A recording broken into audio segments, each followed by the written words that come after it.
është prezantuar projekti për energji të ripërtëritshme nga ERA në fshatin Zatriq të komunës së Rahovecit. Një projekt i rëndësishëm që përfaqëson një kontribut për të ardhmën e qëndrueshme energjetike të Kosovës. Ky është një investim prej 110 milion euro nga Çalik Renewables nga Turqia dhe Eurocos nga Kosova dhe i shton vendit një kapacitet të ri prej 70 megawatësh për prodhimin e energjisë nga ERA.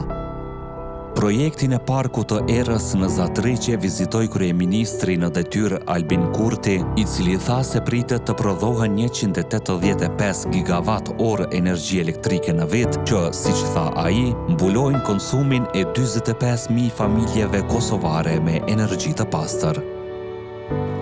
Ky projekt është dëshmi që Kosova, përmes një kornize ligjore dhe regulative të përshtatshme dhe përmirësimeve të vazhdueshme në klimën e të bërit biznes, ofron siguri për investimet huaja në energji të ripërtëritshme dhe jo vetëm.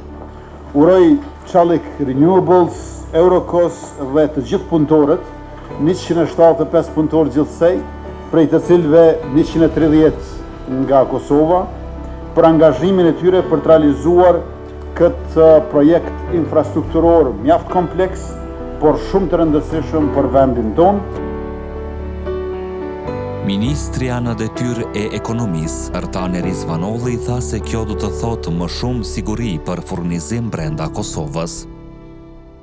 Kjo do të thotë më shumë siguri e furnizimit brenda Kosovës, kjo do të thotë zëvendësim i importit në vlerë prej më shumë se 27 milion euro në baza vjetore, dhe do të thotë që energjia që e konsumojmë është më e pastër, është një kontribut pra i çmueshëm për sektorin tonë elektroenergjetik, mirë po për të siguruar që gjithashtu edhe ndotja ullet edhe përballueshmëria e çmimeve mbahet.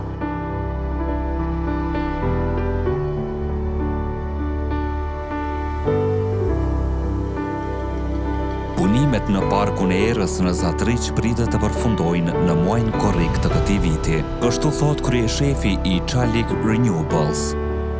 At Çalik Renewables, we believe energy defines the trajectory of the nations. Ne besojmë se energjia e përcakton drejtimin e kombeve dhe nxit qëndrueshmërinë, konkurrueshmërinë dhe prosperitetin afatgjatë të tyre.